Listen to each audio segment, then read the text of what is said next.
name's Susan Doan. I'm a 1990 graduate, and I was on the PSAC track team championship team in 1990. The reason we want to kind of do a little tribute today, as you guys know, many of you, if you were there last night, Jen McDevitt, one of our teammates, had a 3-year valiant battle with ALS and passed away last December. So we had a tribute for her last night and today. So we all wanted to get up and just say a little story about what kind of keeps us, reminds us of Jennifer every year. So one of the things, a couple of things that I think of a lot is Jen was one thing that there was two things Jen hated. One was long distance. So I was a distance runner, she was a sprinter, so I don't have a lot of on-track stories to talk about. But I actually got closer to her after college, and we had a lot of adventures together. She helped me move to North Carolina. I visited her a lot in Georgia, and then also became one of her caregivers as she was going through her ALS battle. But two of the other things was, one, she hated bugs. Any bug you can think of, I love that. she was terrified of. So I remember picking her up at Lynbrook, and I'm like, where is she? And I'm waiting for her, and I go upstairs, and she was living with Kat and Terry at the time, and I find her standing on the counter in the kitchen. There's a spider, itty-bitty spider, and she's freaking out over it. So, and then there was another bug story where she came to visit me in North Carolina with her dog, and we took the dogs for a hike. And we come back, and she's in the other bathroom, and I'm in my room showering, and I hear this blood-curdling scream. I'm like, what is going on? So I go in and find her. She's holding the dog up. Oh my God, there's a tick! And I was like, it's a tick. It wasn't even stuck to the dog. And then Mark just told me another story. Her husband told me last night, which I was not aware of, but when she was laying in the recliner, one of the caregivers had put a little paper, like a hair clip in her hair, and it flipped open and landed on her chest, and she thought it was a bug, and she's screaming, and nobody knew what she was screaming about, and then they finally figured out she thought the hair clip was a cockroach. So just little things like that that I think fondly of Jen when I see bugs. I think of her. Bridges were the other thing. She moved me down to North Carolina, and she didn't tell me she was afraid of driving over bridges. So anybody who's been over the Potomac Bridge on 301, she was terrified. She was driving the U-Haul. We had a 2-mile backup of cars behind us because we were going about 10 miles an hour over the bridge. And then we got to the other side, and I literally had to peel her knuckles off the steering wheel because she was so terrified. But I will tell you one thing, she was probably one of the most compassionate people I met. I've known. She was a true friend, and was always calling to check on me, which is one reason why I was always there for her. And even in the last few months, she was always telling me, take care of yourself, don't overdo it, make sure you're being good to you, put yourself first. And she was just an overall wonderful person, and we'll miss her terribly. So. Hi, I'm Kelly Boozer-Stover. I was blessed to be able to be on the team with Jen for 2 years in a row, the back-to-back PSAC champion. And I have to say, Jen was our spark plug. And like Doan, I was a distance runner, I'm a 10K runner, and Jen ran the 100 and didn't like running much further than 100.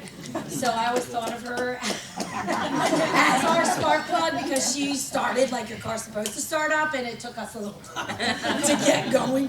And so when my middle school students asked me, Mrs. Stover, we're in the mile. I'm like, oh, great, what did you run? And they tell me their times, 8 minutes, 6 minutes. They're like, how fast did you run? I'm like, well, would you like to know how fast I can run now or my fastest time ever? And they're like, oh, your fastest time ever. I'm like, oh, 4:56. And they're like, I go, and I wasn't even a miler. I was too slow. When I ran 4:56, I was 9th.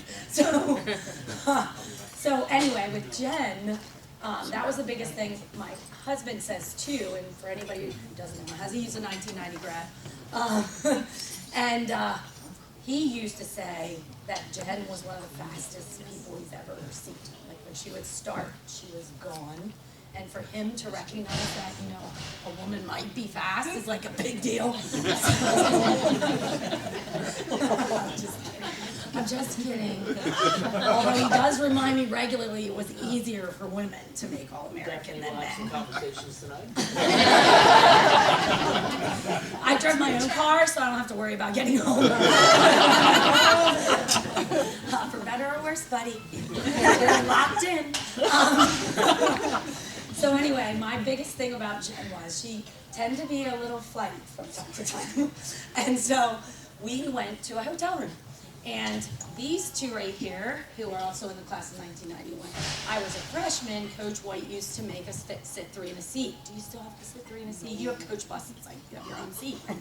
With, like, they recline, right? Well, we had bands, so we were going to Florida to camp in a tent and sleep on the ground, just so you understand. And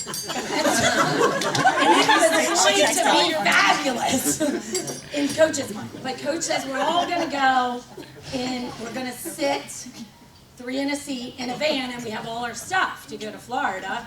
And so Koonsman sticks her head out of the van. Coach, seriously?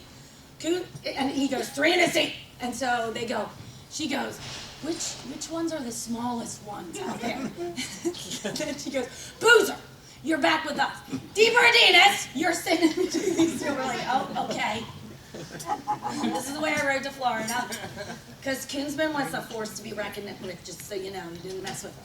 So we get to one of the hotels on our way down, and we're rooming together.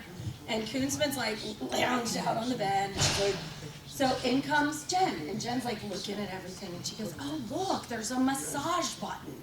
And we're like, oh my gosh. And we look, and it says message. And so me, being slightly impulsive, decided that, you know, I would press the massage button and then jump on the bed with Koonsman and give her a massage. And she laughed for the first time I'd ever seen her laugh. And I'm like, oh, so she's not scary all the time. But I did keep my distance because I knew I had to move quick if I was going to have to get away. So that was my Jen story. That's a tough act to follow. Terry Koonsman, part of the 1990 track team with all of these guys, the table back there, the table over there. I was fortunate enough to be with Jen on one state championships win, and was fortunate enough to be her roommate with Kathy and Chris. And fortunate enough to actually be a roommate after school. We got our first jobs as well, so it was a very dear friend of mine. And what do I remember about her? The hair was the first thing I remember when I saw her. She had to turn sideways to walk through the door. It was 1990. Wonderfully naive. I think he said it in a different way, but wonderfully naive. When she first moved into the apartment with us, the downstairs neighbor, Michael Kennedy, came walking up the store. I hear this knock. I open up the door. He goes, I smell gas. He goes, what are you guys doing up there? So he comes up the stairs. Jen had been waiting an hour at the stove trying to boil water with the gas on. We had to open all the windows in the door. Not a day later, we hear sparks coming out of the microwave. Open up the microwave and like, Jennifer, you have aluminum foil in the microwave. So there were some aspects of her that were wonderfully naive. But when she went to a competition, Jennifer had 3 faces. One of them you all saw, I think, on her picture, her game face. And when that game face was on, nobody was beating her. Nobody was beating her. She carried that into tennis as well. When she started playing tennis, she had never picked up a racket before, moved down to Atlanta, and ended up being a 4-5 tennis player and just a fierce competitor. Game face. She had a happy face, and usually she was happy when she was telling us all What to do. And then she had a painful face. And that painful face when she was running long distance, when she was doing a maintenance hill. Now, I don't know, did you have to do the maintenance hill? So, You guys had to do the maintenance hill too, right? yeah, we don't. Thanks for not making us do that. When, Yeah, I had to do that. You did, okay. whenever it was bad weather, and I mean snowing, sleet, the crappiest, stinkiest, crappy weather you could possibly imagine, we were on the maintenance hill. And he goes, it builds good character. It's gonna give you grit. Koopsman, you're not always gonna be having a track meet in the sunshine, right? That's what he would say to me. I just remember he used to like stand at the top and we're supposed to run to him and he'd back up. As we were, I can't just keep backing up. I would get so mad. Up the maintenance hill. Now, the throwers usually got on the short side of the hill. But at the time when I was throwing, I was big into lifting. I was a big power lifter and I had humongous quads. So he put me on the other side of the maintenance hill with the sprinters because it was the only time I could beat them. And Jennifer used to like to, at times, dog it a little bit in practice. You think? She didn't like the weight room either. So at the end of the day, basically what he said is, McDevitt, I'm doubling the number of hills you have to do if Koopsman beats you up that hill. Do it. But just, you know, when she decided she was going to win, she won. And she was just an unbelievable, fierce competitor, an unbelievable friend, and we're all going to miss her, but we all look forward to seeing her again someday. Are you going to tell the story now? Kathy Marcosi Pierce, class of 1990, again, PSAC team. I think we were the first state champions. Field event person. Just to go back to what Terry said, myself, Terry, Jennifer, and Chris Raymock McKnight, back there, we were all roommates. And yes, as Terry would mention, it was definitely fun and interesting, but I'm just going to take this in a different direction.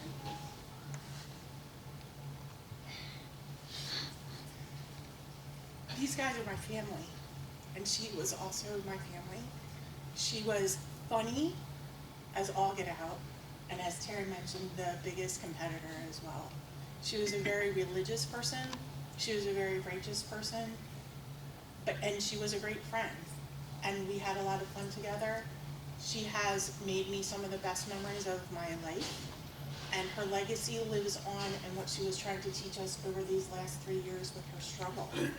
And she did give us those messages that we do need to take care of ourselves now. We need to take care of the ones that are closest to us. We do need to live our lives to our fullest. We need to make it right with God. I'm not going there. I'm just saying what she taught us. But I just wanted to say that she was one of the best people that I know, and I was very blessed for the opportunity to be her teammate and her roommate, and really my sister.